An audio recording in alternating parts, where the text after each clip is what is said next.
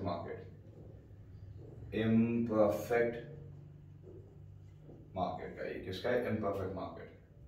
अच्छा, यहां क्या आएगा? कॉस्ट एंड रेवेन्यू, क्योंकि कॉस्ट की भी लाइन है, रेवेन्यू की भी है। तो जिस जगह पे दोनों इंटरसेक्ट हो रहे हैं, ये जगह पे क्या है?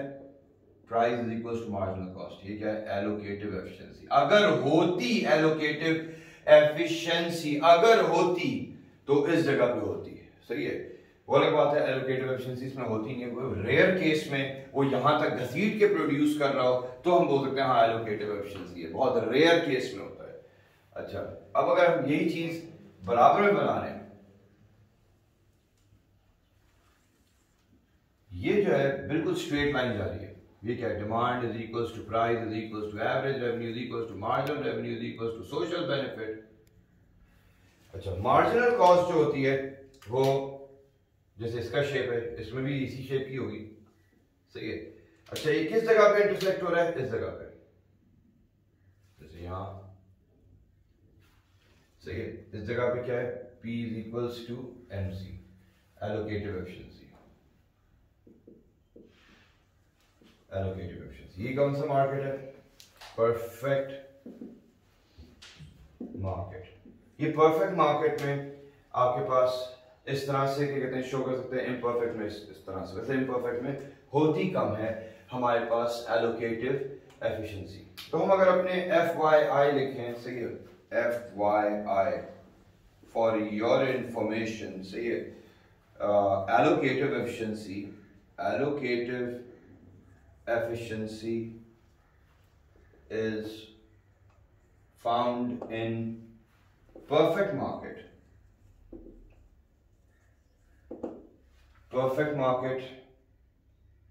यानी कि perfect competition। इसी तरह से आगे लिख लेते हैं, perfect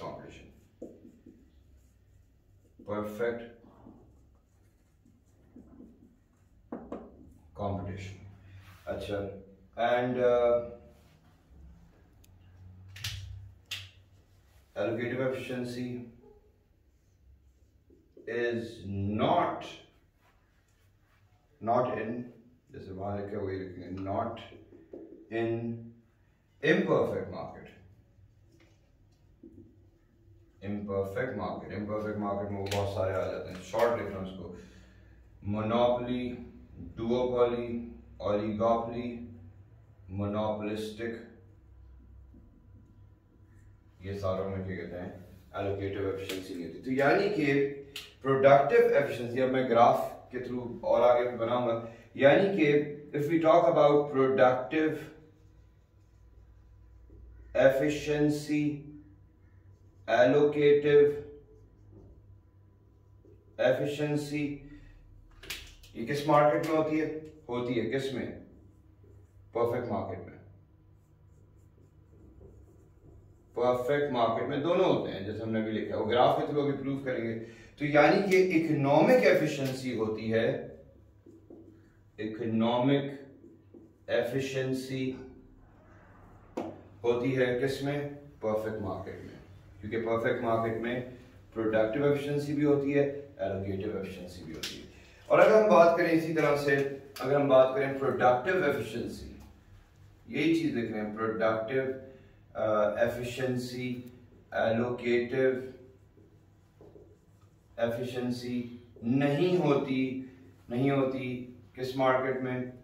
imperfect market, imperfect market में नहीं होती। यानी कि इम्परफेक्ट मार्केट में क्या होता है? इकोनॉमिक इनएफिशिएंसी,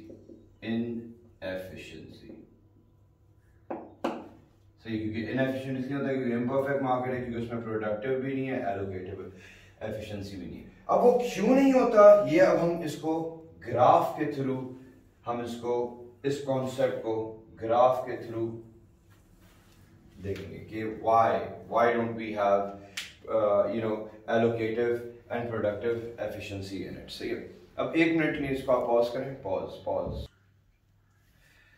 अच्छा, अब हम ग्राफ पे देखेंगे, मैंने ये साइड क्लियर कर ली, ग्राफ पे देखेंगे किस तरह से इम्परफेक्ट मार्केट में क्यों नहीं होती प्रोडक्टिव एंड एलोकेटिव एफिशिएंसी, यानी कि इकोनॉमिक एफिशिएंसी, एंड क्यों परफेक्ट मार्केट में प्रोडक्टिव एलोकेटिव एफिशिएंसी होती है, जिससे कि उसमें इकोनॉमिक एफिशिएंसी होती है। सही है। ग्राफ जब हम बनाएंगे, अब मैं ग्राफ बना रहा हूं, मुझे एक्चुअली बड़ा ग्राफ बनाना था, सही है, ये मैं इम्परफेक्ट मार्केट का बना रहा हूं। ये क्या है? Demand, price, average revenue, marginal revenue की शक्ल से पता चल गया इम्परफेक्ट मार्केट का बन रहा है। ये क्या है? मार्जिनल रेवेन्यू, सही, मार्जिनल रेवेन्यू। अच्छा, मार्जिनल रेवेन्यू। अच्छा, इसमें जो एबनॉर्मल प्रॉफिट हो रहा होता है, तो क्या होगा? एवरेज कॉस्ट कम होती है रेवेन्यू से, यानी कि रेवेन्यू ऊपर होगा, कॉस्ट नीचे होगी, तो इसको फाड़ता हुआ जाएगा average cost. Okay, marginal cost हमें पता है यहीं से ही इंटरसेक्ट करता है, सही है, लोएस्ट पॉइंट से। मार्जिनल कॉस्ट, सही है, मार्जिनल कॉस्ट लोएस्ट पॉइंट से ही इंटरसेक्ट करता हुआ जाता है। Okay fine. यहां इस साइड पे क्या आएगा? कॉस्ट भी है और रेवेन्यूज भी हैं, तो यहां आएगा कॉस्ट एंड रेवेन्यू। यहां क्या आएगा? Quantity, units. Okay and marginal revenue. अच्छा, प्रॉफिट मैक्सिमाइजिंग फर्म आउटपुट कहां प्रोड्यूस करता है? ये मैंने पिछले लेक्चर्स में भी एक्सप्लेन करा था, जहां फर्म का प्रॉफिट मैक्सिमम कहां तक होता है? जहां उसका मार्जिनल रेवेन्यू और मार्जिनल कॉस्ट सेम हो जाता है, जहां वो इंटरसेक्ट करता है, ये जगह। 3 यूनिट्स बनाएगा फर्म, अज्यूम करते हैं 3 यूनिट्स हैं, सही है, ये मैंने ऐसे अज्यूम करा है।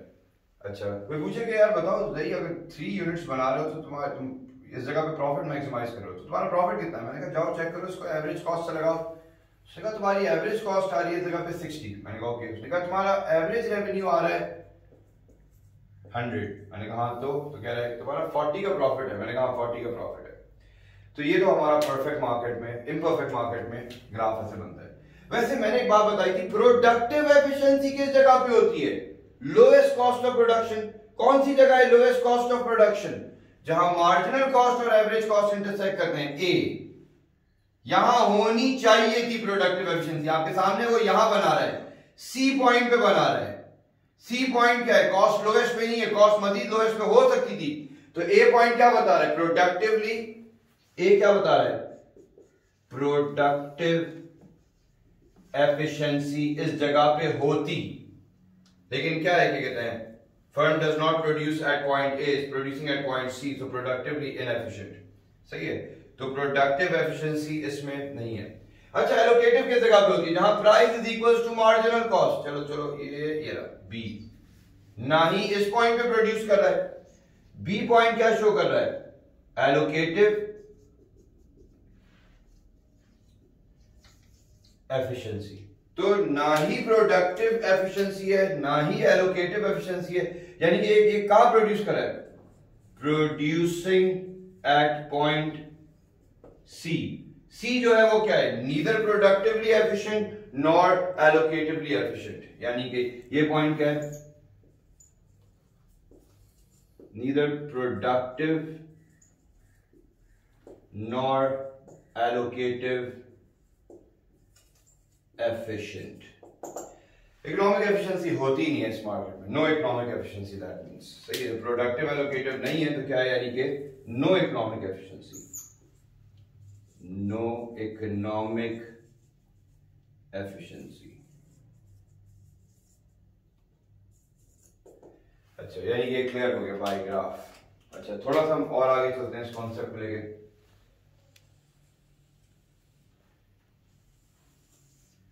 ये कॉन्सेप्ट को अगर हम लेके चले, D is equals to price is equals to marginal revenue is equals to average revenue is equals to social benefit, यहां भी लगा दिया social benefit। अच्छा, यहां क्या आएगा? कॉस्ट एंड रेवेन्यू, यहां क्या आएगा? आउटपुट। अच्छा, ये बेचारा नॉर्मल प्रॉफिट अर्न करता है बेचारा। सही है, तो नॉर्मल प्रॉफिट किस जगह पे होता है? जहां average revenue and average cost same होता है। सही है, जहां वो टच करेगा ये पॉइंट। अच्छा, मार्जिनल कॉस्ट जहां से इंटरसेक्ट करता हो जाता है। कोई भी फर्म हो, चाहे वो परफेक्ट या इम्परफेक्ट मार्केट का हो, प्रॉफिट मैक्सिमाइजिंग लेवल उसके लिए इंपॉर्टेंट होता है। वो प्रोड्यूस कहां करेगा? जहां मार्जिनल रेवेन्यू और मार्जिनल कॉस्ट सेम हो जाता है, यहां तो प्रोड्यूस करता है, इस जगह तो प्रोड्यूस करेगा। इसका प्रॉफिट मैक्सिमम है इस जगह पे। यहां भी 3 यूनिट्स लिख देते हैं। अच्छा, इसकी कॉस्ट कितनी आ रही है? इसकी कॉस्ट आ रही है 60। इसका रेवेन्यू कितना आ रहा है? वो भी देखो 60 ही आ रहा है। तो जहां average revenue average cost same हो गया, नॉर्मल प्रॉफिट हो गया। अच्छा, मुझे एक बात बताएं, प्रोडक्टिव एफिशिएंसी किस जगह पे होती है? प्रोडक्टिव एफिशिएंसी होती है जहां एवरेज कॉस्ट और मार्जिनल कॉस्ट सेम होते हैं, क्योंकि लोएस्ट पॉइंट होता है पॉइंट ए। ओके, यानी कि पॉइंट ए, जैसे मैंने यहां लिखा था पॉइंट ए क्या बता रहा है? प्रोडक्टिव एफिशिएंसी बता रहा है। ओके, एलोकेटिव किस जगह पे होती है? जहां price is equals to marginal cost, वो भी इसी पॉइंट पे बन रहा है, पॉइंट ए पे। तो यानी कि पॉइंट ए दोनों चीजें दिखा रहा है, एलोकेटिव एफिशिएंसी भी दिखा रहा है, प्रोडक्टिव एफिशिएंसी भी दिखा रहा है। तो यानी कि क्या है? प्रोड्यूसिंग एट पॉइंट ए, ये तो ए पे ही बना रहा है। सही है, तो इसका मतलब क्या है? Productively efficient, productively efficient, allocatively efficient. यानी कि प्रोडक्टिव एलोकेटिव एफिशिएंसी है तो क्या है? Economic efficient, economic efficient. अच्छा, ये हमने ग्राफ्स के थ्रू, यानी कि if we talk about this is imperfect market, imperfect market, this is perfect market. अच्छा, ये इम्परफेक्ट मार्केट है और ये परफेक्ट मार्केट है। अब यही कॉन्सेप्ट को अगर हम रखें, बात करें कॉन्सेप्ट की अबाउट पारेटो। सही है, पारेटो ने 2 कॉन्सेप्ट पे बात करी थी। पारेटो, सही है, पारेटो, सही है, पारेटो इटालियन कॉन्सेप्ट बंदे का नाम था जिसने पारेटो ऑप्टिमल 2 चीजों पे बात करी है। पारेटो ऑप्टिमैलिटी एंड पारेटो इंप्रूवमेंट। पारेटो ऑप्टिमैलिटी क्या है? वो कह रहा है कि एक ऐसा 2 कॉन्सेप्ट्स होते हैं। एक ऐसा पॉइंट है जहां किसी को बेहतर करने के लिए किसी ना किसी को वर्सन ऑफ करना पड़ेगा, वो ये पॉइंट है। यानी कि क्या है, making someone better off by worsening others, यानी others को worsen off करें, by worsening others. इंप्रूवमेंट क्या है, और बन सकता है बगैर किसी को हार्म करे, making one better of without worsening others. अच्छा, विदाउट वर्सनिंग अदर्स. अब ये कॉन्सेप्ट जो है हमारे पास, ये यानी कि मिसाल के तौर पे जैसे मैं एग्जांपल दे रहा हूं, ये क्लास के अंदर 30 स्टूडेंट्स की जगह है, 4 स्टूडेंट और आना चाह रहे हैं, 30 के 30 पूरे बैठे हुए हैं लेट्स सपोज इस क्लास के अंदर, 4 और आना चाह रहे हैं, तो कुछ 4 को निकालना पड़ेगा, इन 4 को बैठाने के लिए. तो ये क्या, पेरेटो ऑप्टिमैलिटी, किसी का भला करने के लिए किसी का नुकसान करना पड़ रहा है.